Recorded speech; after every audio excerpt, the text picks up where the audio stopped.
इस कार्यक्रम के पुण्यार्चक है श्री कंवरलाल जी, महावीर प्रसाद जी पाटनी, आरके ग्रुप, मदनगंज, किशनगढ़, राजस्थान।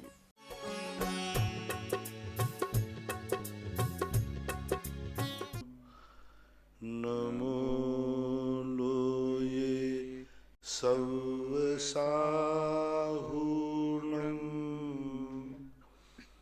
पंच परमेष्टि भगवान की जय। आचार्य श्री गुरुवर कुंद कुंद महाराज की जय। आचार्य श्री गुरुवर विद्यासागर महाराज की जय। परम पूजनीय निर्यापक श्रमण पूज्य श्री सुधा सागर जी महाराज की। पूज्य श्री के चरणों में समस्त जिज्ञासा कर्ताओं की ओर से कोटि कोटि नमोस्तु। पूज्य श्री अशोक नगर से निर्मल जैन पूछते हैं, नमोस्तु मुनिश्री, जिज्ञासा है कि मुनिश्री त्र्यंच गति को अशुभ कहा है और देवगति को शुभ कहा है, जबकि मुनिश्री त्र्यंच गति में 5वां गुण स्थान हो जाता है और देवगति में 14वां गुण स्थान ही हो पाता है, फिर यह अंतर कैसे? त्र्यंच गति को इसलिए पाप प्रकृति कहा क्योंकि त्र्यंच में कोई जाना नहीं चाहता। कोई भी व्यक्ति से कहो कि भाई त्र्यंच गति में उत्पन्न हो जाओ, यदि अपन सारे संसार से पूछें कि भाई कौन कौन व्यक्ति देव बनना चाहता है, कौन कौन व्यक्ति त्र्यंच बनना चाहता है। त्र्यंच बनोगे तो 5वां गुण स्थान मिलेगा, तो भी सभी लोग त्र्यंचों को नकार देंगे, हमें देव बनना है। क्योंकि त्र्यंचों की पुण्य और पाप प्रकृतियां जो हैं हमारे सुख दुख पे आश्रित हैं। जिस प्रकृति के उदय में स्वयं को दुख होता हो, उसकी इच्छा नहीं होती हो, उसे पाप प्रकृति कहते हैं। जिस प्रकृति को हम स्वयं चाहते हो उसे पुण्य प्रकृति कहते हैं। तो सारी दुनिया देव बनना चाहती है, त्र्यंच नहीं। सब लोग स्वर्गीय मिलते लिखते हैं, चाहे भली वो व्यक्ति नरक गया हो। त्र्यंची कोई नहीं लिखते त्र्यंचों में जाए। तो सारा जगत त्र्यंच गति को प्राप्त नहीं करना चाहता है, इसलिए त्र्यंच गति को पाप प्रकृति कहा। देव प्रकृति को सभी लोग प्राय चाहते हैं। सम्यक दृष्टि भी पूछा जाए कि इन 4 गतियों में से तुम्हें मोक्ष तो मिलेगा नहीं, अब इन 4 गतियों में से कोई एक गति का चयन करो, तो सबसे पहले व्यक्ति देव गति का ही चयन करेगा। हाँ, देव में जाने के बाद फिर मनुष्य गति का चयन करेगा, लेकिन कोई भी त्र्यंच नहीं बनना चाहता, इसलिए उसको पाप प्रकृति कहा गया। डॉक्टर अंकित जैन, पुरवाल, सारंगपुर, मध्य प्रदेश। परम पूज्य गुरुदेव के चरणों में कोटिसा नमोस्तु। जिज्ञासा है, परमाधामी देवों द्वारा, परम अधमी देवों द्वारा नरकों में जो यातना एवं दुख देने का निमित्त बनना पड़ता है, तो क्या इसका दोष उन जीवों को नहीं लगता है? ये परम अधमी देव कितने प्रकार के होते हैं? अम्बवारिश नाम के देव होते हैं विशेष रूप से, और भी देव जा सकते हैं, ये तो जाते ही हैं। इनको दोष लगता है बराबर, इनको कर्म का बंध होता है, दोषों को बढ़ाते हैं। देवगति है तो क्या हुआ, बाद में जाकर इनकी दुर्गति होती है। सभी उस जाति के देव उनमें सभी लोग नहीं बढ़ाते, कुछ सम्यक दृष्टि भी होते, कुछ जाते हैं वहाँ संबोधन भी करते हैं, कुछ जाकर नरकों की वेदना को देखकर उन्हीं अम्बावारिश नाम के देवों में सम्यक दर्शन प्राप्त करते हैं, उनके दुखों को देखकर।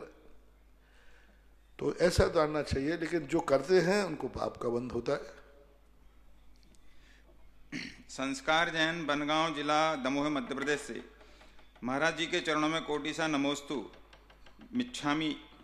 मेरा प्रश्न यह है कि जब 24 तीर्थंकरों को गर्भ में आना रहता है तो उनकी माताओं को 16 स्वप्न एक से क्यों आते हैं, या समान क्यों आते हैं, अलग अलग क्यों नहीं आते? तथा तीर्थंकरों के पिता को कैसे पता रहता है कि उनकी श्रीमती के गर्भ में तीर्थंकर बालक का जन्म होना है, तथा उन स्वप्नों का कारण भी पता होता है? ऐसा कैसे होता है महाराज जी?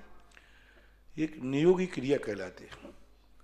नियोगी क्रिया का अर्थ है अनादिकाल से ऐसा होता है। जब भी ये 16 स्वप्न आएंगे तो तीर्थंकर की माता को ही आते हैं, अन्य किसी को नहीं आते, इसलिए वो जगत में प्रसिद्ध होते हैं। तो वो जगत में प्रसिद्ध होने से और अवध ज्ञान के द्वारा वो जान लेते हैं कि भाई फलाने व्यक्ति को लिए ये स्वप्न आए हैं तो ये 16 स्वप्न ही होते हैं। तो जो जगत प्रसिद्ध होते हैं, जैसे अपन को मालूम है कि सम्यक दर्शन ज्ञान चारित्र से मोक्ष होता है, मुनि बनने से मोक्ष होता है। अब तुम्हें कैसे मालूम कि मुनि बनने से मोक्ष होता है? क्योंकि ये परंपरा चली आई पहले से भी जब लोग जितने मोक्ष गए वो सब गए, भगवान ने बताया है। तो ये वहाँ निश्चित है कि 16 स्वप्न जब आएंगे, तीर्थंकर की माता के अलावा अन्य किसी को नहीं आते, और वो 16 स्वप्न प्राय फिक्स जैसे होते हैं, ये नियोग कहलाता है। पहला दोहा और 9वां दोहा ये श्रीमती पद्मा जैन वेंकटेश नगर एयरपोर्ट इंदौर से पूछते हैं। महाराज जी, इन दोनों का अर्थ नहीं समझ में आ रहा, कृपया समझा दें। सकल गेय ज्ञाय तदभि अहो जगत गुरुदेव, सुनियो अरज हमारी, तुम हो दीन दयाल, मैं दुखिया संसारी। अहो जगत गुरु का अर्थ सारे जगत में आप जैसा कोई गुरु नहीं है। हे देव, मेरी अरज सुनिए, तुम हो दीन दयाल, तुम सया दीन देवों के ऊपर दया करते हो, हमेशा करुणा करते हो, और मैं दुखिया संसारी, और मैं दुखिया हूँ, संसारी हूँ। 9वां नंबर टिक लगा। पाप पुण्य मिल दोई, पायन बेड़ी डारी, तन काराग्रह माहि मोह दियो दुख भारी। पाप और पुण्य मिलकर के हमें दोनों पायन बेड़ी डाली। कभी तो हमें पाप की बेड़ी डाली तो नरकों में पड़ा, कभी पुण्य की बेड़ी डाली तो स्वर्गों में पड़ा, कभी पुण्य कभी पाप में हमारे लिए। और तन काराग्रह माहि, इस शरीर कारागृह के माय में दियो दुख भारी, यानी पुण्य और पाप की बेड़ियों से हमें बांध करके, और इस शरीर के अंदर मुझे दुख देता है। पुण्य का उदय आया तो हमें रागी बना दिया, पाप का उदय आया तो दोषी बना दिया। जब जब हमारे पुण्य के उदय आते हैं तो हम रागी बन जाते हैं, भोगी विलासी बन जाते हैं, और जब पाप का उदय आता है तो हम द्वेषी बन जाते, दुखी हो जाते। तो ये पुण्य और पाप मिलकर के हमारे लिए संसार में रुला रहे हैं, भारी दुख दे। जैसे अपराधी को जेल में बंद करके मारते हैं ना, ऐसे ही शरीर कारागृह में मेरी आत्मा को बंद करके ये दुख मुझे भारी दुख दे रहे हैं। इसका अर्थ ये है, क्योंकि पुण्य से ही संसार बनता है, लेकिन पुण्य से संसार ही बनता है ऐसा नियम नहीं। यदि पुण्यानुबंधी पुण्य है तो मोक्ष का भी कारण बनता है। पुण्य फला अर्हंता, इस शरीर की निंदा की गई, शरीर को कारागृह कहा गया, लेकिन ये एकांत नहीं है, शरीर को मंदिर भी कहा गया। पूज्यवर समंतभद्र महाराज ने कहा, शुभावते सुचौकाय रत्नत्रय पवित्रते, यह शरीर मंदिर है, ये शरीर मोक्ष का कारण है, ये शरीर साक्षात जिनमुद्रा है, ये शरीर साक्षात शरीर की भी बहुत होती। तो ये कथनचित चीजें कहलाती हैं।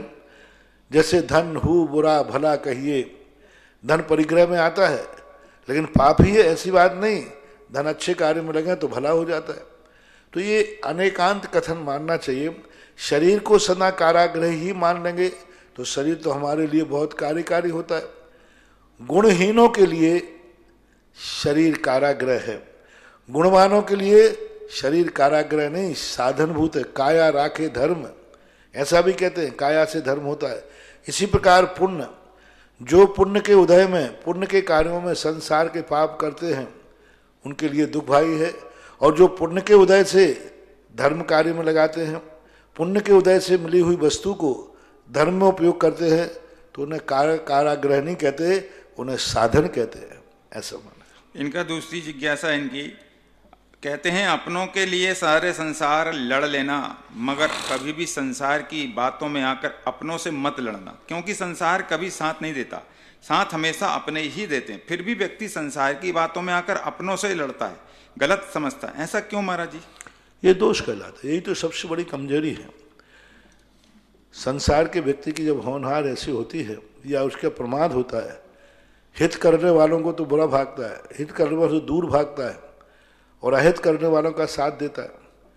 जो हमें अहित से बचाएगा उनसे तो डरेगा, भागेगा, दूर रहेगा, और जो हमें हित में ले जाएंगे उस तरफ उनकी संगति करेगा, उनको अपना दोस्त यार मानेगा, उनको सब मानेगा।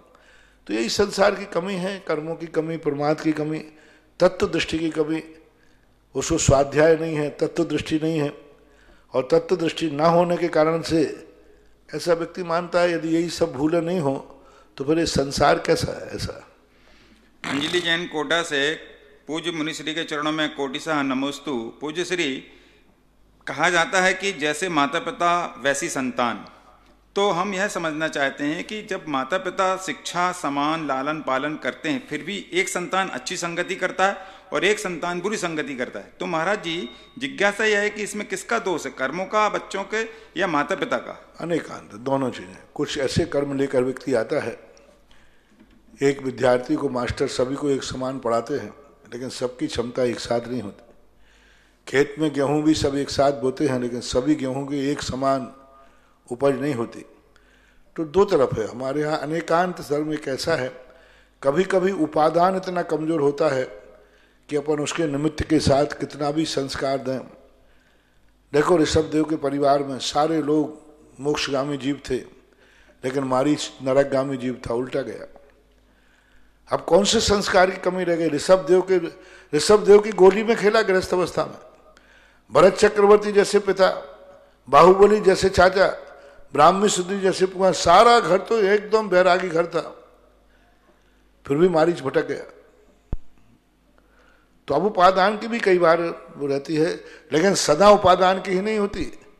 बहुत सारे लोग संस्कार देने पर मिथ्यात्व में जन्म लिया, घोर मिथ्यात्व में जन्म लिए, पापी कुल में जन्म लिया, लेकिन अच्छी संगति मिलकर राजा सैनिक को महारानी चेलना की संगति मिलने पर भली लेट हुए, लेकिन इतना बड़ा संस्कार यदि वो संगति नहीं मिलती तो पता नहीं और वो कहाँ जाता।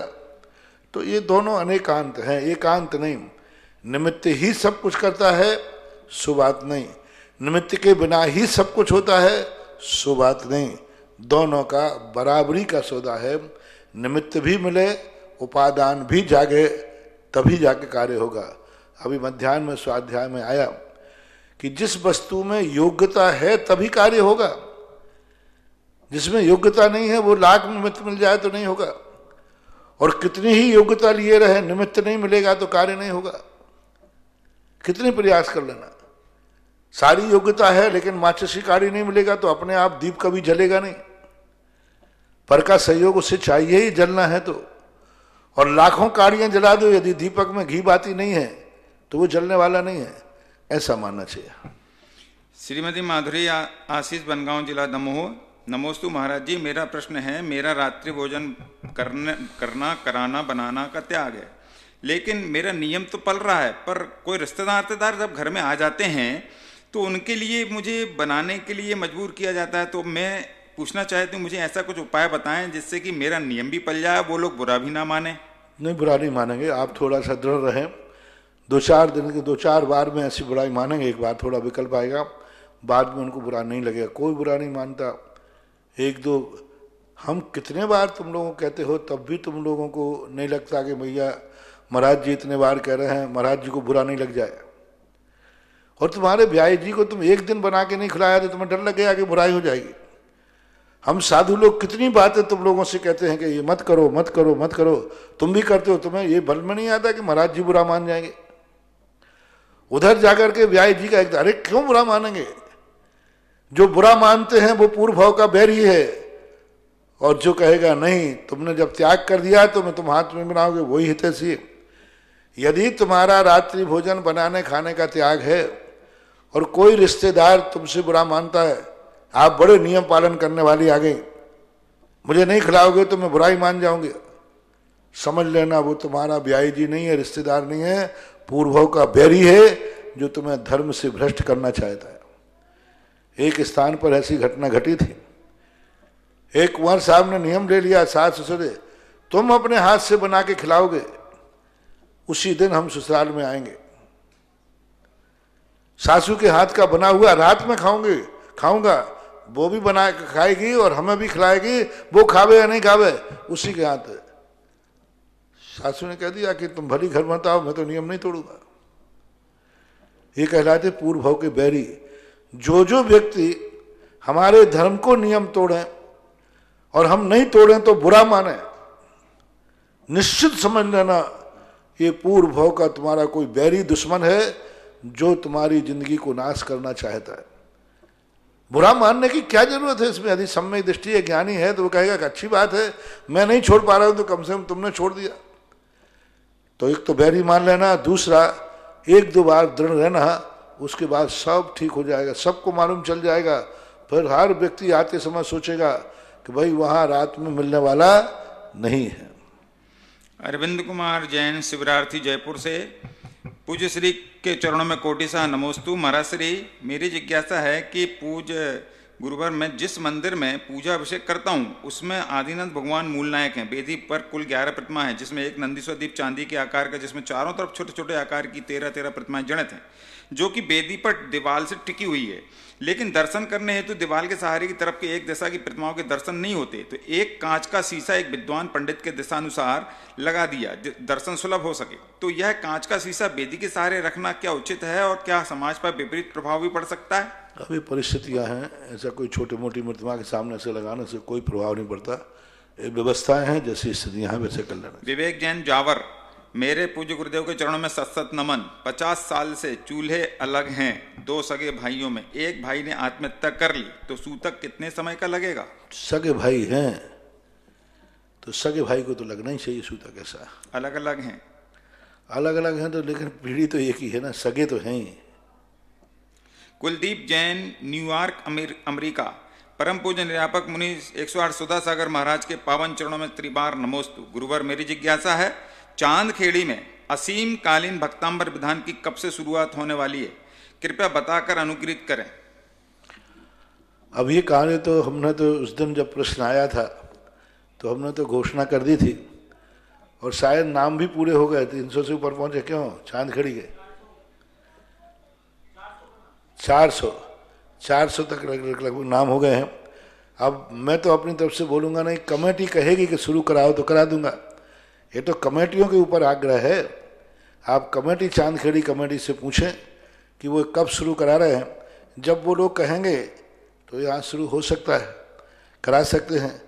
और उनको तारीख जिस दिन शुरू हो जाए उस दिन किन किन के नाम आएंगे वो हो सकता है यहीं आ जाएं, तो कमेटी वाले कह दें तो यहीं बिजोलिया में शुरू हो जाएगा। अभी कमेटी से बात करना पड़ेगी। आप कमेटी से समाचार करके पता करें कब शुरू कर रहे हैं वो लोग।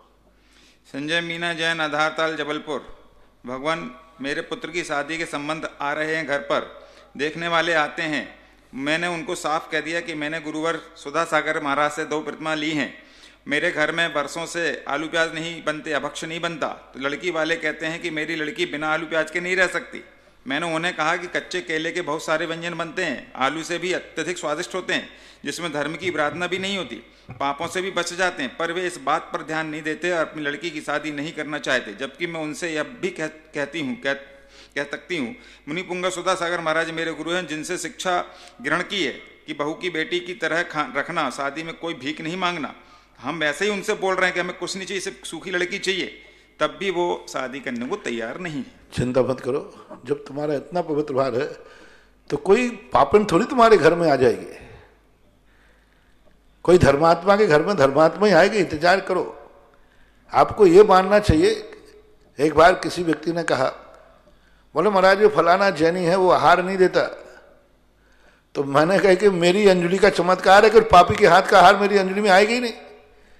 हमारी अंजलि ने उसकी बुद्धि मार दी कि तू इतना पापी है कि मुनिराज की अंजलि में आहार नहीं। जितने ये मुनि विरोधी आहार नहीं दे पाते ना, इसका चमत्कार साधु की अंजलि है कि हर व्यक्ति इस अंजलि में आहार नहीं रख पाता।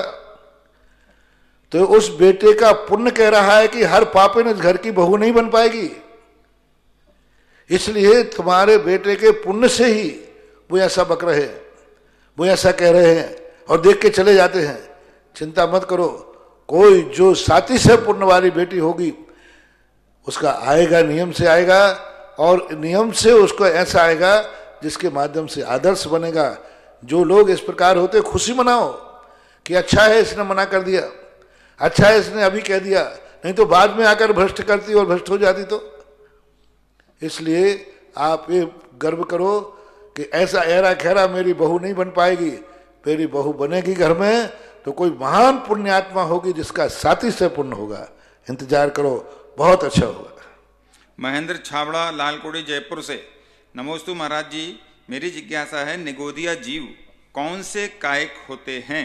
छह ढाला के अनुसार निगोद से निकलकर जीव पृथ्वी कायक, जल कायक आदि 5 स्थावरों में जन्म लेता है। तो वो निगोदिया जीव कौन से कायक हैं?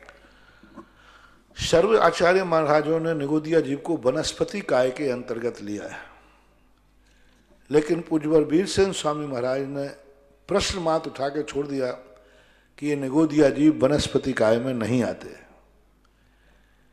लेकिन किस में आएंगे इसका समाधान नहीं दिया, इसका उत्तर नहीं दिया। मात्र वहां वीरसेन स्वामी महाराज का मात्र थोड़ा सा संकेत 1-1.5 लाइन का है, बाकी सब जगह उनको सभी आचार्यों ने निगोदिया जीवों को वनस्पति काय ही माना है। सारिका जैन दादावाड़ी कोटा, महाराज जी के चरणों में कोटि कोटि नमोस्तु। महाराज जी, बीजाक्षरों के स्वाद, स्पर्श, गंध कैसे हो सकते हैं? हर चीज का होता है, जिसका रूप है उसका गंध है, रसूप सबकी चीजों का है। अग्नि का स्वाद कल ही पड़ा था, अग्नि का स्वाद है, अग्नि की गंध है, अग्नि का रूप तो देखने में आता ही है। पूज्यपाद स्वामी महाराज ने इस पर लिखा, अग्नि का स्वाद, अग्नि की गंध, अग्नि का स्पर्श, अग्नि का रूप कैसे जाने? रूप जहां है वहां चारों है। हवा का उदाहरण दिया उन्होंने, हवा देखने में नहीं आ रही लेकिन छूने में आ रही है, तो हवा भी रूप है। हवा में, हवा का कलर होता है लाल, पीला, सफेद, काला। अब कोई पूछो महाराज जी ये बात नहीं सुन रहा हूं मैं, तो हवा का भी कलर होता है क्या? हाँ, हवा के रंग होते हैं, काले, पीले, नीले, सफेद, बैगनी, सब कलर होते हैं। महाराज देखने में तो नहीं आते। स्पर्श आ रहा है ना? हाँ, स्पर्श तो आ रहा है। तो स्पर्श जहां है वहां रूप जरूर है, जहां रूप है वहां स्पर्श जरूर है। एक जहां हो वहां सब है। बीजाक्षर एक पुद्गल है, शब्द एक पौद्गल है। सद्दो बंदो सोमो थूलो संठान तम छाया, उज्जोदादब सैया पुग्गल दब्बस पज्जाया। ये पुद्गल द्रव्य की पर्याय है, और पुद्गल जब भी होगा चारों होगा। बस पकड़ने की जरूरत है, खोजने की जरूरत है, साधना की जरूरत है, तो सब चीज का गंध बंध सबकी है। राहुल जैन कोटा, महाराज जी के चरणों में नमोस्तु। महाराज जी, नमोकार मंत्र की कलर है, नमोकार मंत्र में गंध है, नमोकार मंत्र में स्पर्श है, नमो रिहंतानम का कलर है। और कलर है, रंग है, जैसे 5 परमिट के 5 रंग होते। अरहंत भगवान का सफेद रंग होता है, तो जब रंग है तो गंध भी है अरहंत की, सिद्ध की, आचार्य की। इन शब्दों की जो गंध है, इनकी अर्थ की भी गंध होती है, ऐसा मानना चाहिए। राहुल जैन कोटा, नमोस्तु। महाराज जी, आज के समय में गांव में रहने वाले, इसके लिए एक और तुम्हारे लिए आधुनिक है। आप लोग पेपर तो पढ़ते होंगे, पेपर में एक राशि का कोना देखना। राशि के कोने में हाँ आजकल 2 चीजें आने लगी हैं, आज का अंक और आज का रंग। देखना, आपकी राशि पे जो राशि होती है ना, तो अक्षरों के नाम पर राशि होती है। इस अक्षर के लिए आज का अंक कौन सा है, आज का रंग कौन सा है? अरे भाई, राशि में रंग कैसे? राशि में तो अक्षर है। मान लो आपका नाम का के ऊपर है, तो आज का अक्षर वालों का कौन सा रंग होगा? का अक्षर वालों का कौन सा रंग होता है? का कौन से अक्षर वाला होता है? ये आजकल बहुत प्रचलन में आ रहा है, लोग खोज रहे हैं, विज्ञान भी खोज रहा है। राहुल जैन कोटा पूछ रहे हैं, आज के समय में गांव में रहने वाले लोगों की शादियां बड़ी मुश्किल से होती हैं महाराज, जिसकी वजह से लोग शहर की तरफ पलायन करने लगे और अपनी जैन संस्कृति कहीं ना कहीं कम होने लगी है। गुरुदेव, किस तरह से लोगों की मानसिकता बदली जाए जिससे गांवों का पतन ना हो? कोई उपाय बताएं। गांवों को शहर बना दो, एजुकेशन, मेडिसिन, सड़कें, 3 चीजें अच्छी हो जाए, सब सही हो जाएगा। 3 चीजें चाहिए व्यक्ति को। मैंने देखा कि कई स्थानों पर कई गांव उजड़ते थे।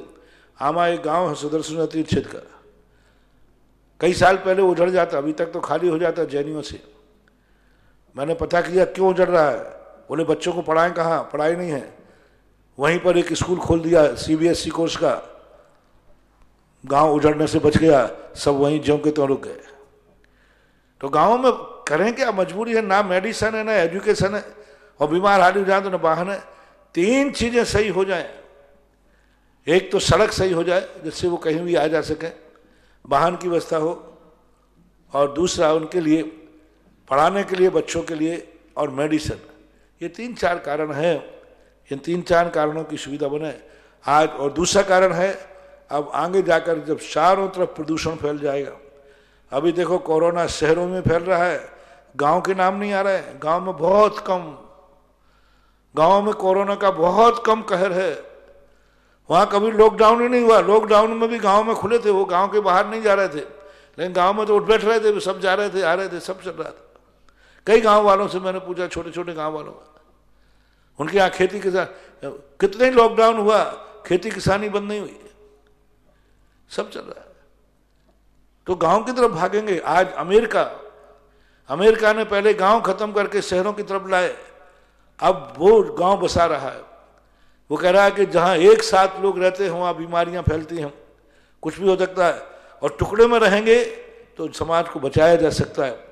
ऋषभ देव ने यही कहा था कि जितने ज्यादा गांव बिखरे हुए रहेंगे, कभी महामारी आए, प्रलय आए, भूकंप आए, तो एक साथ लोग नहीं मरेंगे, क्योंकि वो छोटे छोटे गांव में हैं।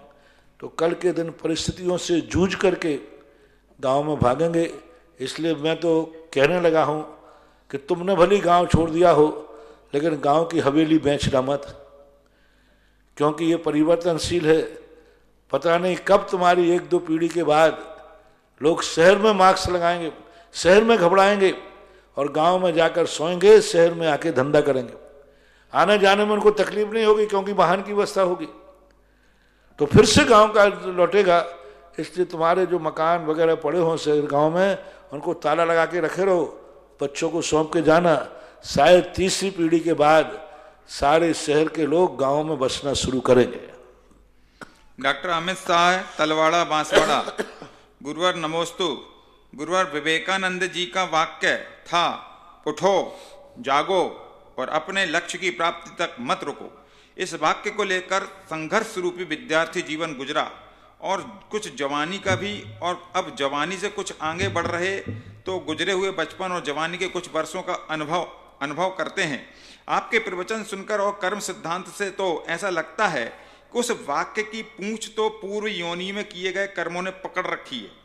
इस वाक्य का वजूद तो पूर्व योनि के कर्मों के हाथ में है। अब यह वाक्य अधूरा लगता है। क्या आप कुछ नया वाक्य देंगे या इस वाक्य को एक नई दिशा से समझाएंगे? पूर्व के किए हुए कर्म आखिर हैं तो हमारे कर्मों ने कहां जकड़ रखा है? हमारी भूल से ही जकड़े गए। जेल में हम बंद हैं, लेकिन कभी तुमने नहीं सोचा जेल ने मुझे बंद किया है कि मैंने जेल के योग्य कार्य किया है। हमने अपराध किया इसलिए जेल ने बंद किया। जेल ने बंद किया सो अपराध नहीं है।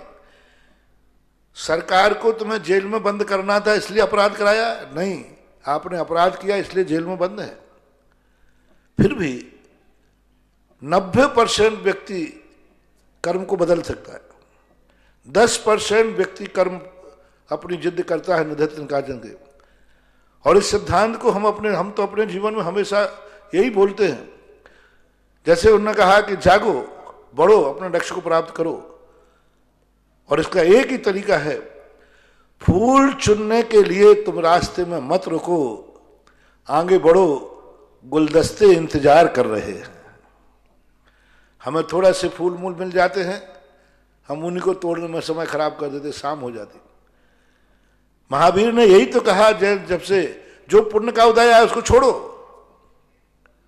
जितने त्यागी मृत्यु हैं सबसे पुण्य छुड़वाया। क्या तुम इस पुण्य को ग्रहण कर रहे हो? इसको छोड़ो, आगे देखो, इस संसार के सुख छोड़ो, परमार्थ का सुख देखो।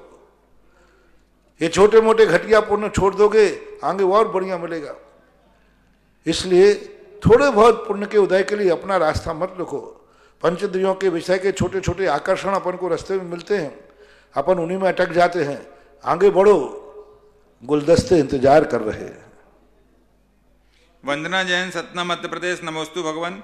रत्न करंडक श्रावकाचार्य जी में 48वें नंबर के श्लोक, रागद्वेष निवृत्ते हिंसादि निवृत्तना कृता भवति अनपेक्षितार्थ वृत्ति कह पुरुषा सेवते नृपतीन। इन दोनों पंक्ति में क्या संबंध है? 48 नंबर का श्लोक है, रागद्वेष निवृत्तेर, राग द्वेष की निवृत्ति के लिए हिंसादि निवृत्तना कृता भवति। हिंसादि जो है, हिंसादि जो 5 अणुव्रत हैं, इनको करना चाहिए। रागद्वेष की निवृत्ति होने पर हिंसादि निवृत्तना स्वतः भवति, हिंसादि की निवृत्तना स्वयं हो जाती है। इसका ये अर्थ है उसमें? नहीं, ऐसा नहीं। हाँ, यही अर्थ हमारा जी। रागद्वेष निवृत्त ही, निवृत्ते एक दूसरा श्लोक ना, एक तो वो ऊपर है निवृत्त, उसको मैं देख लूंगा, बता दूंगा। रत्नाकर साहब का चार है। रत्न साहब का चार। प्रवीण चंद जैन गोधा जस्सू जी का खेड़ा चवलेश्वर जी, गुरुदेव के चरणों में मेरे परिवार की तरफ से त्रिकाल नमोस्तु। महाराज श्री, कई मामलों में निर्णय लेने में मन में द्वंद्व चले तो सही निर्णय लेने में हमें क्या करना चाहिए? अपने संबंध में निर्णय लेने के लिए हमें खुद हानि लाभ देखना चाहिए, पॉजिटिव नेगेटिव, इसको छोड़ने में कितना लाभ है, इसको छोड़ने में कितनी हानि है। हानि और लाभ का चिंतन ही हमें कोई एक निर्णय पर दिखा सकता है, क्योंकि लाभ तो हर चीज में कुछ ना कुछ है, हानि भी हर चीज में है, लेकिन कितने परसेंटेज में हानि है, कितने परसेंट में लाभ है, ये देखना पड़ता है। वो देख करके ही निर्णय लेना चाहिए। रेखा जैन गांधीधाम, नमोस्तु महाराज जी। अगर किसी को कोरोना हो जाता है और रूम के अंदर क्वारंटाइन होना पड़े तो रूम के अंदर जिनवाणी छू सकते हैं क्या? पूजा पाठ कर सकते हैं क्या? कर सकते हैं, पर वो तुम ही रखना कृपा करके, दूसरे को मत देना। फिर all Jain my friends Kota, नमोस्तु महाराज जी। ग्रंथकार कहते हैं कि जर जोरू जमीन से परहेज रखो, पंचम काल में हमें इसके बिना कैसे काम चलेगा? कोई उपाय हो तो शेयर करें। प्रातः काल के प्रवचन अभी इसी के ऊपर चल रहे हैं। जड़ जोड़ू और जमीन हमारी जिंदगी में कैसे आते हैं। संबंध बुरे नहीं हैं, संबंधों का आप अभिप्राय नहीं समझ पा रहे। आप ये बताएं कि आपको जड़ जोड़ू जमीन क्यों चाहिए, क्यों चाहिए, उसकी अर्थ क्रिया क्या है। यदि आप उस अर्थ क्रिया पे कायम रहते हैं तो कोई बुरी नहीं। आप अनर्थ क्रिया चालू कर देते हैं, आप लाते हैं अच्छे के लिए और हो जाता है बुरा। आप शादी करते हैं अच्छे के लिए कि मैं बड़े प्रेम से रहूंगा और दुश्मन बन के रहने लग जाते हो। आप स्वरूप भूल जाते हो, कौन सी क्रिया किस पर्पज से की गई थी। जमीन काय के लिए चाहिए थी, विचार करो। मकान काय के लिए था, विचार करो। विवाह आदि काय के लिए किए, वो विचार करो। और उन क्रियाओं को करने के पहले जिस लिए तुम करते हो, यदि वह क्रिया को सदा याद रखो तो कोई भी चीज बुरी नहीं है। परहेज करने का अर्थ इतना ही है कि उसको कुपथ मत बनने दो। परम उपकारी निर्यापक श्रवण मुनि पुंगव श्री सुधासागर जी महाराज के चरणों में जिनवाणी व सुधा कलश के दर्शकों द्वारा बारंबार नमोस्तु नमोस्तु नमोस्तु। तपोदय तीर्थ क्षेत्र पर चल रही योजनाओं में एक नाम असीमकालीन पार्श्वनाथ भक्तामर विधान में आया है। 51,000 रुपये की राशि से पवन अनीता प्रदीप सीमा जैन दिल्ली निवासी, और एक चंद्रोदय चांदखेड़ी असीमकालीन आदिनाथ भक्तामर विधान में एक नाम आया है रविंद्र जैन अर्चना पूजा डबडेरा। इन्होंने अपनी एक बेटी पूजा के जन्मदिन पर तपोदय तीर्थ क्षेत्र पर घोषणा कराई थी और आज अर्चना के जन्म दिवस पर चंद्रोदय तीर्थ क्षेत्र चांदखेड़ी पर यह सौभाग्य प्राप्त किया है। नमोस्तु महाराज श्री। गुना से आयुषी जैन, नमोस्तु महाराज श्री। अगर हम कहीं किसी भी जगह कोई मुसीबत में फंस जाए तो भक्तामर जी के किस काव्य पर हमारी श्रद्धा हो और हम उस काव्य को उस टाइम पढ़ सकें। मैं अलग से कभी नहीं बताता, प्रवचन में जब भक्तामर बताता हूँ उसे समझूंगा। अलग से बताना झाड़ा फूकी है और प्रवचन में बताना उपदेश है, इसलिए सर। आदि कुमार, नमोस्तु महाराज श्री। आत्मा के साथ बनने वाले कर्म तो समूह रूप में आते हैं, वे कर्म स्कंद रूप होते हैं या अणुरूप, तो क्या गुरुदेव परमाणु के समूह को भी स्कंद कहते हैं? कोई भी कर्म परमाणु रूप नहीं रहता। अनंत परमाणुओं से वर्ग बनता है, वर्ग से वर्णाएं बनती हैं, वर्णा से कर्म बनते हैं। कर्म हमेशा स्कंद रूप में ही होता है। ध्रुव जैन आगरा से, नमोस्तु महाराज श्री। गोबर के कंडे, चावल, गाय का घी, हवन से वातावरण में ऑक्सीजन का स्तर बढ़ता है और बैक्टीरिया समाप्त होते हैं। ऐसा हवन जैन धर्म के अनुसार उचित है या नहीं? क्या? गोबर के कंडे और गाय के घी से हवन से वातावरण में ऑक्सीजन बढ़ता और बैक्टीरिया समाप्त। कंडे से तो हवन होता नहीं है, समिधा होती है लकड़ियां, कंडे से कोई हवन नहीं होता। अभी जो एक प्रश्न आया था, राग द्वेष निवृत्ति हिंसादि निर्वर्तना कृता भवती ही, इस प्रकार से इन्होंने कहा, लेकिन इसका एक श्लोक का अर्थ नहीं लगाना। 47 और 48 दोनों के श्लोक एक साथ लगाओ। मोहित मराप हरण दर्शन लाभा दवाप्त संज्ञाना। मोह तिमिर के हरण होने पर, उसका भी ऊपर से संबंध हुआ, दर्शन लाभा दवाप्त संज्ञानम, दर्शन और सम्यक ज्ञान की प्राप्ति। राग द्वेष निवृत्त ही, राग द्वेष की निवृत्ति के लिए चरणम प्रतिपद्यते साधु चारित्र धारण करता है। फिर राग चार, देखो अब क्रम है, लोग यहीं तो चूक जाते हैं और बीच का प्रश्न पूछ करके समर्थन मांगते हैं कि यहाँ ये पूछने वाले का शायद रहो कि चारित्र, राग द्वेष की निवृत्ति होने पर स्वतः चारित्र आ जाता है, ऐसा नहीं है। यहाँ बीज और फल के समान है। फल कहाँ से आया? बीज से। बीज कहाँ से आया? फल से। राग द्वेष की निवृत्ति के लिए चारित्र लिया और चारित्र से क्या हुआ? राग द्वेष की निवृत्ति। तो ये दोनों श्लोकों को एक साथ लेना चाहिए। राग द्वेष निवृत्ति ही, राग द्वेष की निवृत्ति के लिए चरणम प्रतिपद्यते साधु, सज्जन पुरुष को चारित्र का प्रतिपादन यानी चारित्र को धारण करना चाहिए। तो राग द्वेष के लिए मैं चारित्र धारण करूं तो राग द्वेष की निवृत्ति से क्या होगा? राग द्वेष निवृत्ति है। राग द्वेष की निवृत्ति होने पर हिंसादि निर्वर्तना कृतः, हिंसादि की निर्वर्तना कृतः भवति, यानी हिंसादि की निर्वर्ता करके होती है। अनपेक्षिताद वृत्ति का पुरुषार्थ सेवते निरपतीन। इस प्रकार अनपेक्षात बिना वृत्ति के कौन पुरुष है? बिना बिना अपेक्षा के कौन पुरुष है जो राजा की सेवा करता है? यानी राजा की सेवा भी कोई ना कोई कारण से ही करता है।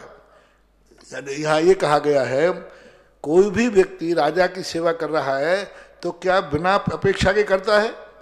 कोई ना कोई उसका स्वार्थ है, कोई ना कोई अपेक्षा है। इसी प्रकार से हम चारित्र अंगीकार कर रहे हैं, बिना उसके नहीं कर रहे हैं, राग द्वेष की निवृत्ति के लिए कर रहे हैं। यानी जो ये कहते हैं चारित्र से क्या होता है, तो उनके लिए जवाब है दोनों श्लोकों का एक साथ अर्थ लगाएंगे तो आप सम्यक हो जाएंगे, अन्यथा आप गलत एकांत पे चले जाएंगे कि जब राग द्वेष की निवृत्ति होगी तो चारित्र अपने आप अंगीकार हो जाएगा। ऐसा वहाँ अर्थ नहीं है। वहाँ ये है राग द्वेष की निवृत्ति के लिए चारित्र अंगीकार करो और चारित्र से राग द्वेष की निवृत्ति होगी तो आपके हिंसादि आदि पाप अपने आप और छूटते जाएंगे। अभिषेक जैन, दिल्ली। नमोस्तु महाराज श्री। निश्चय न से जीव असंख्यात प्रदेशी है और व्यवहार न से जीव के प्रदेश शरीर प्रमाण है, तो क्या शरीर प्रमाण को भी असंख्यात प्रदेशी ही माने? हाँ, शरीर भी असंख्यात प्रदेशी ही होता है, लेकिन पौद्गलिक परमाणुओं से बना होने से अनंत परमाणु से बनता है। लेकिन क्षेत्र कितना घेर रहा है? आत्मा के प्रदेश जितने हैं उतने ही क्षेत्र को घेर रहा है। लेकिन ये संसार संकोच दशा में है। आत्मा का प्रदेश इतने बड़े हो जाते, 3 लोक के बराबर। 3 लोक के बराबर कोई शरीर नहीं होता, कोई शरीर नहीं होता। आत्मा के प्रदेश जब समुद्घात के समय आता है तब 3 लोक में फैल जाते हैं। अनुगुरु देह प्रमाणो संहार संपदो चेदा अस्मोदो व्यवहारा निश्चय नैदो असंग देश हुआ। अस्मोदो यानी असमुद्घात के अलावा, समुद्घात में तो पूरे 3 लोक में फैल गए, लेकिन इतना बड़ा कोई शरीर नहीं होता है। लेकिन जब संसार के शरीर में जब आता है तो दोनों के प्रदेश जो है क्षेत्र की अपेक्षा एक हो जाते हैं, बल्कि शरीर का स्थान ज़्यादा आएगा। नाखून है, बाल हैं आदि, इनका स्थान आत्मा के प्रदेशों से बड़ा हुआ रहता है। आलोक जैन, मुंबई से। महाराज श्री नमोस्तु। सफल जीवन सकारात्मक और नकारात्मक भाव विचारों के मध्य चलता है, लेकिन वर्तमान समय में लोगों के मस्तिष्क में नकारात्मक विचारों की अधिकता और सकारात्मकता की कमी देखी जा रही है। इसलिए तो टेंशन में है, इसलिए तो सुसाइडियों की संख्या बढ़ रही है, इसलिए तो हार्ट अटैक बढ़ रहा है, इसलिए तो ब्रेन हेमरेज हो रहा है, इसलिए तो सब कुछ घर में है, धन दौलत, लेकिन नींद की गोली खा के सोना पड़ रहा है। वे सबसे बड़े दुनिया के मूर्ख लोग हैं जिनको सब प्रकार की सुविधाएं हैं, सब प्रकार की, फिर भी नींद की गोलियां खा रहे हैं। कोई कमी नहीं है, सब कुछ उनके पास है, नींद की गोली क्यों खा रहे हैं? इसलिए क्योंकि नकारात्मक सोच है। हमेशा किसी चीज को नकारात्मक सोचेंगे, इसलिए पॉजिटिव यदि हम सोचेंगे तो हम थोड़े से में बहुत सुखी रह सकते हैं। पॉजिटिव सोच करने वाले को वह होता है मन चंगा तो कठौती में गंगा। व्यक्ति यदि पॉजिटिव सोच ले तो अभाव में भी सद्भाव का आनंद ले सकता है। अगली जिज्ञासा अमित जैन सूरत से। नमोस्तु महाराज श्री।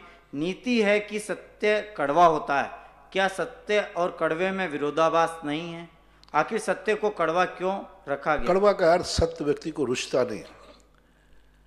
नहीं इसलिए कड़वा है। सत्य कड़वा होता नहीं, सत्य तो अमृत है, सत्य तो औषधि है। लेकिन अज्ञानी को, बालक को औषधि रुचती नहीं है। औषधि की बात कहो बच्चे से तो वो खाता नहीं। इसलिए संसारी रूपी बालक को सत्य रुचिकर नहीं लगता, क्योंकि उसे असत्य में रुचि दिखती है, ऐसा इस कारण से कहा गया है। सुमेरु पर्वत। नमोस्तु महाराज श्री। श्रीमती रजनी जैन लुहाड़िया जयपुर से। सुमेरु पर्वत पर जन्म लेते ही तीर्थंकर बालकों का जन्माभिषेक 1008 कलशों से होता है, तो उस समय पांडुक शिला पर पद्मासन पर बैठ जाते हैं क्या? क्योंकि सौधर्मेंद्र भी गोदी में लेकर ही पांडुक शिला पर जाते होंगे। नहीं, वो स्वयं पॉलिथी लगा के बैठ जाते, ऐसा उल्लेख आया है कि सौधर्मेंद्र उनको पॉलिथी लगा के बैठा देता है। जिस आसन से बैठा देते हैं भगवान उसी आसन से बैठे रहते हैं। जन्म से ही 10 सतीशों में है अतुल बल, 10 सतीशों में अतुल बल है, ऐसा ध्यान रखना। गौतम जैन सागर से। नमोस्तु महाराज श्री। जो भी देव, वेंतर, भवनवासी आदि जो पाए जाते हैं वो कौन कौन से ज्ञान के धारी होते हैं? क्या उनको मन प्रिय ज्ञान होता है? कृपया समाधान। देवताओं को मना प्रिय ज्ञान कदापि नहीं होता, किसी भी देव को नहीं होता, न भवनत्र को होता है न सर्वाद। उनको अवध ज्ञान जरूर सभी देवों को होता है, तो अवध ज्ञान के माध्यम से वो अपना कार्य चलाते हैं। अखिलेश जैन भोपाल से। नमोस्तु महाराज श्री। भगवान आदिनाथ के 1008 नामों में एक नाम अर्धनारीश्वर का आता है। अर्थ बताया था कि भगवान का आधा शरीर पुरुष का और आधा शरीर नारी का। इसका विस्तार से क्या? अर्धनारीश्वर का अर्थ होता है दृढ़ता और समर्पण। ये दो चीजों का प्रतीक। नारी एक समर्पण का प्रतीक है, नारी एक कोमलता का प्रतीक है, और पुरुष एक सहिष्णुता का प्रतीक है, दृढ़ संकल्पी। जो संकल्प दृढ़ता है, सहिष्णुता है, वह पुरुष में होती है। तो भगवान दृढ़ संकल्पी होते हैं, कदम बढ़ा लिया तो बढ़ा लिया। सहिष्णु होते हैं, कितनी भी विपत्तियां आए उत्तेजित नहीं होते, लेकिन वो समर्पित होते हैं धर्म के लिए। वो दयालु होते हैं, कोमल होते हैं, परोपकारी होते हैं। नारी के गुण होते हैं। नारी का सबसे बड़ा गुण होता है समर्पण। यदि उसको थोड़ी सी भी अनुकूलता मिल जाए तो सब कुछ भूल करके भी वह उसे स्वीकार करने को तैयार हो जाते हैं। इसलिए भगवान आपके पास दोनों गुण थे। आप सहिष्णु थे, दृढ़ संकल्पी थे, इसलिए आप वर्धमान चारित्री थे। लेकिन आप दयालु थे, कोमल थे, तभी आपने छोटे छोटे जीवों के प्रति भी दया भाव दिखाया। छोटे छोटे जीवों को भी आपने इतना दया भाव दिखाया कि आप उनके दुख से दुखी हो गए। नारी बहुत कोमल होती है, दूसरे को दुख देख के तुरंत रो पड़ती है। हे भगवान, आप में ऐसा कौन सा इतना दृढ़, इतने सहन कि आपके ऊपर कितने का उपसर किए, संकट किए, आप विचलित नहीं हुए, लेकिन एक छोटे से जीव के लिए विचलित हो गए, एक नाग नागिन के लिए विचलित हो गए। अब यहीं देख लीजिए, नाग नागिन के दुख को देख करके विचलित हो गए, द्रवीभूत हो गए। ये नारी का गुण है। और पुरुष का गुण है, कितने भी संकट उपसर्ग आ जाएं, लेकिन वो दृढ़ते नहीं होते। इसलिए शब्द की तरफ ना जाकर के अर्थ की तरफ यदि हम जाएंगे तो इसका अर्थ निश्चित हो जाएगा। नारी के गुण और पुरुष के गुणों को जो अपन लेंगे तो बन जाएगा। अगली जिज्ञासा ऑडियो के माध्यम से। मेरे परम आराध्य गुरुवर, आपके चरणों में कोटि कोटि नमन। गुरुवर, मैं हेमंत जैन सुदर्शनोदय तीर्थ क्षेत्र आवां से। महाराज श्री, 13 दिसंबर 2018 को आपके श्री सानिध्य में सुदर्शनोदय तीर्थ क्षेत्र पर शांतिनाथ भक्तावन मंडल विधान प्रारंभ हुआ था। आने वाले 13 दिसंबर को इसके 2 वर्ष पूर्ण हो रहे हैं। 2 वर्ष में यहाँ पर लगभग 700 परिवारों ने आजीवन विधान करने का संकल्प किया है और सभी आपका आशीर्वाद चाहते हैं। क्या 13 दिसंबर को 2 वर्ष पूर्ण होने के अवसर पर हम क्या कर सकते हैं? कृपया जिज्ञासा का समाधान करें, आशीर्वाद प्रदान करें। 2 वर्ष से एक आमा का सुदर्शन तीर्थ पर चतुर्मास हुआ, उस समय एक घटना हुई। बहुत अच्छी व्यवस्था चल रही है। अभी तक सभी जगह की कोई ना कोई शिकायतें आ जाती हैं, हमें सूचना नहीं मिलती है, वहाँ व्यवस्थाएं नहीं हैं। लेकिन अभी भक्तांबर शांतिनाथ भक्तान आमा से कोई शिकायत नहीं आई। बराबर जो बोल रहे हैं हेमंत बाबू, बहुत अच्छी व्यवस्था कर रहे हैं। इस भक्तांबर पाठ में हेमंत बाबू का बहुत अच्छा सहयोग है। ये हमारे संस्थान के छात्र हैं, इनको कोई लेना देना नहीं है राग द्वेष से। बहुत सारे लोग तो गड़बड़ हो जाते हैं, राग द्वेष में पड़ जाते हैं, समाज की पंचायतों में पड़ जाते हैं, समाज के राग द्वेष में पड़ जाते हैं।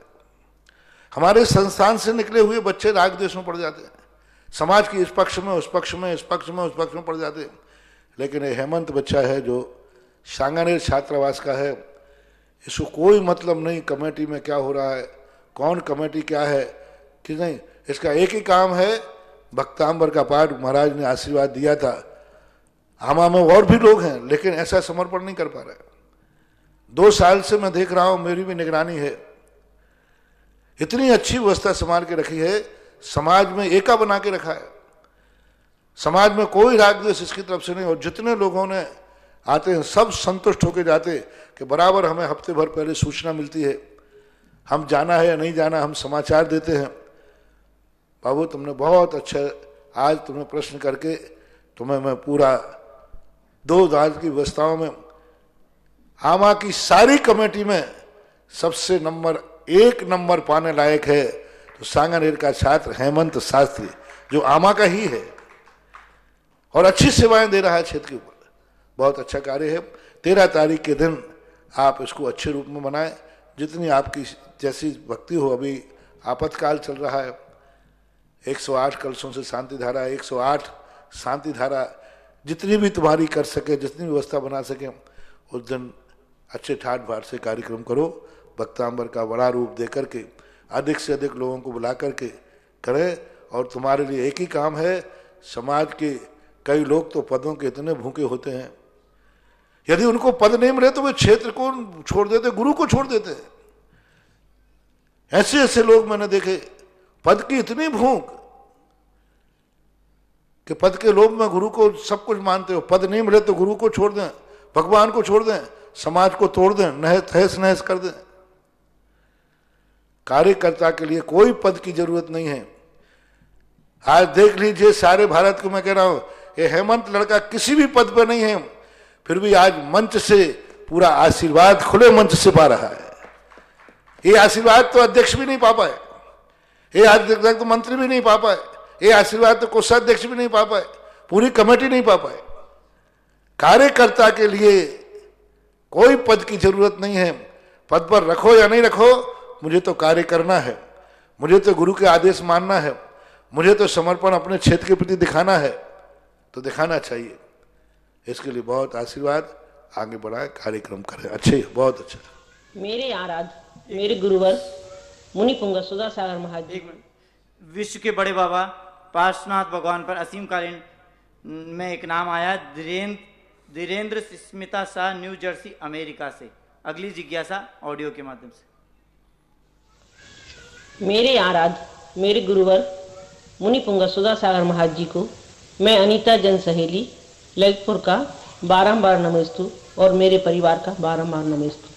मुनिश्री द्रव्य संग्रह गाथा 34 में भाव संबर और द्रव्य संबर की परिभाषा दी हुई है। उसमें लिखा है कि जो चेतन परिणाम कर्म के आचरण के रोकने में कारण है वह निश्चय से भाव संबर है और द्रव्य सब का रुकना द्रव्य संबर है। तो मुनिश्री जी, ये द्रव्य सब का रुकना ये समझ में नहीं आया, कैसा? कृपया। वहां पर ये कहा गया कि चेतना के जो परिणाम कम्मा सब निरोहणो हेदु सो भाव समरो खलु दब्बा सब रोहणो अन्नो।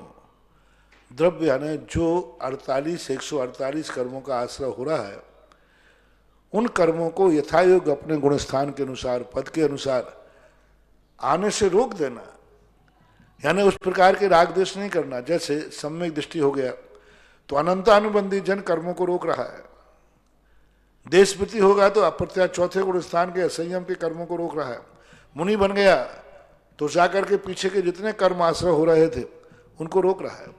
तो द्रव्य कर्म जो कर्म बनते हैं जो कर्म आते हैं उनको रोक देना। उदाहरण दिया है अन्य लोगों ने भावना आदि में, नाव में छिद्र है, उसमें से पानी आ रहा है, उस छिद्र को ही बंद कर देना जिससे पानी आना रुक जाता है।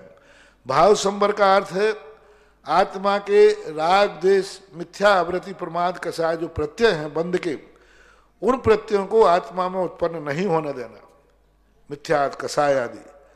और उससे क्या होगा, जो नए कर्म आ रहे थे वे कर्म बंधना रुक जाएंगे। तो उनका रुक जाने का नाम है दब्बा सब रोहणे अन्नो, अन्नो यानी द्रव्य संवर। अगली जिज्ञासा ऑडियो के माध्यम से। नमोस्तु महाराष्ट्री, नमोस्तु नमोस्तु नमोस्तु।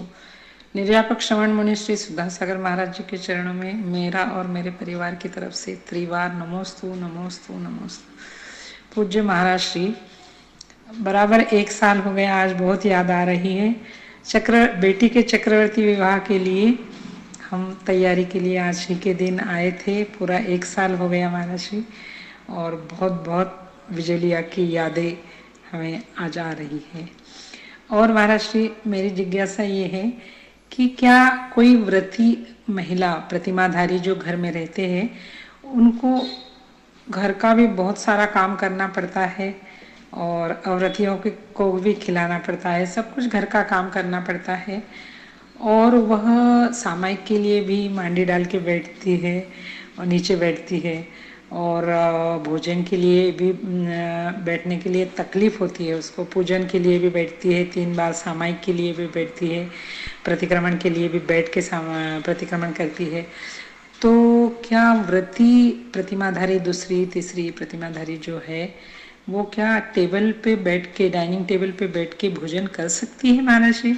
आजकल ये बहुत दिखाई दे रहा है, क्या उसको दोष लगता है महाराज? बराबर दोष लगेगा। पहली बात, क्योंकि गृहस्थों के अनुसार एक विधि है। हम मुनिराजों को खड़े होकर आहार करने को कहा है तो हमें खड़े होकर ही आहार करना पड़ेगा। अब कैसी भी परिस्थिति आए हम बिना उसके इसको दोष नहीं लगा सकते। इसी प्रकार बैठ कर के आहार करने की बात है तो बैठ करके ही करना पड़ेगा। अब ऐसी परिस्थिति है, पैर ही टूट गया, फ्रैक्चर ही हो गया, तो मुनि का तो परिवर्तन किया नहीं जा सकता, सहारा देके खड़ा करना पड़ेगा, लेकिन खड़ा करना पड़ेगा। अब आपकी कोई फ्रैक्चर ही हो गया है, कोई बात हो गई है, तो एक बात अलग है, आपातकाल को मार्ग नहीं बनाना। मैं नहीं कह सकता हूँ पूरा प्रयास किया जाए, सामायिक सब चीज़ों में दिक्कत हो जाएगी, लेकिन अब बिल्कुल ही पैर नहीं मुड़ रहा है, फ्रैक्चर ही हो गया है, घुटने ही नहीं मुड़ रहे हैं बिल्कुल ही, तो फिर ठीक है, जैसा नाना मामा की अपेक्षा खाना मामा ठीक है, नहीं करने की अपेक्षा कुछ तो कर रहे हो, कर सकते हो, लेकिन ये मार्ग नहीं है। पूरा प्रयास यही करना चाहिए बैठ करके, लेकिन हम नहीं बैठ पाते हैं तो फिर मजबूरी मान करके इसको करना चाहिए। दोष तो लगेगा लेकिन फेल नहीं माने जाओगे, ये मानना चाहिए। अगली जिज्ञासा ऑडियो के माध्यम से। दोस्तों महाराज श्री जी, जनरली ग्रंथों में भव्य जीव को परिभाषा देखने में मिलती है कि जिसमें सम्यक दर्शन प्राप्त करने की योग्यता होती है वो भव्य जीव है। अब एक प्रश्न दिमाग में उठा कि जो जीव शांत परिणामी है, सरल स्वभावी है, साथ ही जिन्होंने 6 द्रव्य, 7 तत्व, 9 पदार्थ, नयों आदि का ज्ञान आवासन बिल्कुल भी नहीं है, तो क्या उस जीव को भव्य नहीं कहलाएगा तथा उसे आगे मोक्ष प्राप्ति का अवसर नहीं होगा क्या? समझाइए। नमस्ते महाराज। द्रव्य शुद्ध से कोई ताल्लुक नहीं है हमारे यहाँ। द्रव्य शुद्ध 6 द्रव्य 7 तत्वों के परिभाषा नाम, ये तो द्रव्य शुद्ध है। द्रव्य शुद्ध तो मन रमाने के लिए किया जाता है, उपयोग लगाने के लिए किया जाता है। ये द्रव्य शुद्ध तो एक खिलौना है। जैसे बच्चा उधम करता है तो अब उसको कैसे करे, उसको एक खिलौना दे दिया जाता है, भाई इसमें तो अपना समय व्यतीत कर। इसी प्रकार ये जो शास्त्रों में द्रव्य शुद्ध है, ये तो हमारे मन रूपी बालक का खिलौना है। मन यहां वहां ना जावे, मन बाहर जाता है, चलो भाई स्वाध्याय में लगाओ मन। स्वाध्याय चिंतन मनन कर मन रोक पाता, पे स्वान सा मन बाहर दौड़ जाता। पूज्यवर आचार्य महाराज ने लिखा, स्वाध्याय चिंतन मनन कर मन रोक पाता। स्वाध्याय और चिंतन से मन रूपी बालक को रोकना पड़ता है। वास्तविक ज्ञान तो कुंद भगवान ने यही कहा सर्वशुद्धि अधिकार में, सद्दो नानम न हवदि। शब्द ज्ञान नहीं है, ज्ञान का एक साधन है, एक सहयोगी है। वास्तविक ज्ञान तो भाव श्रुत है। अंजन चोर कौन से 6 द्रव्य 7 तत्व 9 पदार्थ जानता था? नमोकार मंत्र भी नहीं आता था, केवल ज्ञान प्राप्त कर गया। केवल नमोकार मंत्र नहीं आया, 6 द्रव्य 7 तत्वों के नाम तो उसको क्या याद करता वो? ना नाम जानता था, ना अर्थ जानता था, लेकिन भाव शुद्ध इतना समर्पित था। एक बात जान गया, जो तुम जानते हो वह मैं जानता हूं, बस जो आपने जाना वो मैंने जाना। सेठ वचन प्रमाणम, सेठ जी ने जो कहा वही सत्य है, सेठ ने जाना सो मैंने जाना। जो द्रव्य शुद्ध पढ़े लिखे नहीं रहते हैं, त्रियंश वगैरह होते हैं, वो एक ही बात कहते, जो भगवान ने जाना वही सत्य है और उससे मैं स्वीकार करता हूं। मैं कुछ नहीं जानता। जो भगवान जानते हैं वह मैं जानता हूं, मैं कुछ नहीं जानता। जो भगवान जानते हैं वो मैं जानता हूं, मैं कुछ नहीं जानता। मैं हमेशा बोलता हूं, मैं बराबर अज्ञानी कोई नहीं है और मेरे बराबर ज्ञानी भी दुनिया में कोई नहीं है। क्यों? जो भगवान जानते हैं वह मैं भी जानता हूं, लेकिन मैं कुछ नहीं जानता। जो भगवान जानते हैं वो मैं जानता हूं, मैं कुछ नहीं जानता। बस इस वाक्य के आधार पर अंजन चोर ने मोक्ष प्राप्त कर लिया। त्रियंच सम्यक दर्शन प्राप्त कर लेते हैं। अभाग विसर्गम वपुषा अनुरूप अवंति। पूज्यपाद स्वामी ने पूर्व सर्वार्थ सिद्धि के अंदर लिखा कि मुनिराज आचार्य वर ध्यान में बैठे हुए थे, उनकी वीतराग मुद्रा को देख करके मानो उसने उपदेश गणा। अभाग विसर्गम वपुषा अनुरूप अंति, यानी जिनकी दिगंबर मुद्रा ही साक्षात मोक्ष मार्ग का उपदेश देती है। मूर्ति में हमें क्या समझ में आता है? कुछ भी तो नहीं है।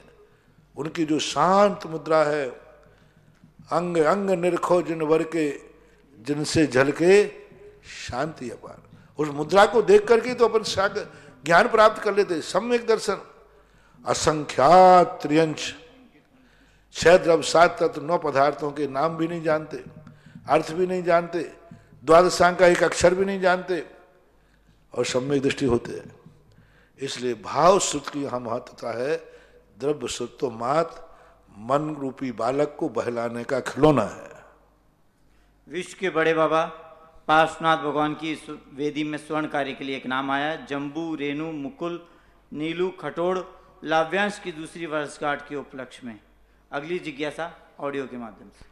नमोस्तु महाराज श्री जी। कोटा से नविता जैन की जिज्ञासा है कि त्रिलोकसार, जीव कांड, कर्म कांड आदि ग्रंथों की रचना के पीछे पूज्यवर नेमी चंद्र आचार्य महाराज का ऐसा क्या रहस्य रहा कि चामुंडराय के अनुरोध पर इन ग्रंथों की रचना हुई? इसका रहस्य जानने की जिज्ञासा है। साथ ही चामुंडराय सदगृहस्थ थे या भट्टारक थे या मुनिराज थे, ऐसा भी जानना है। जिज्ञासा का समाधान दीजिए। नमोस्तु महाराज श्री जी। कोई भी महान आत्मा होते हैं, उनका जो ज्ञान होता है कोई ना कोई निमित्त बनता है, क्योंकि वे अपने ज्ञान को कभी उद्घाटित नहीं करते। उनको पता ही नहीं रहता मेरे पास क्या है, लेकिन कोई निमित्त बनता है। दुखी देख करके उनके भाव होते हैं कि उनका मैं उपदेश दूं। शेर को मांस खाते देखकर मुनिराजों के आकाश में जाते हुए भाव आया, इसको समझाऊं। नाग नागिन को मरते देख करके पारसनाथ का भाव आया।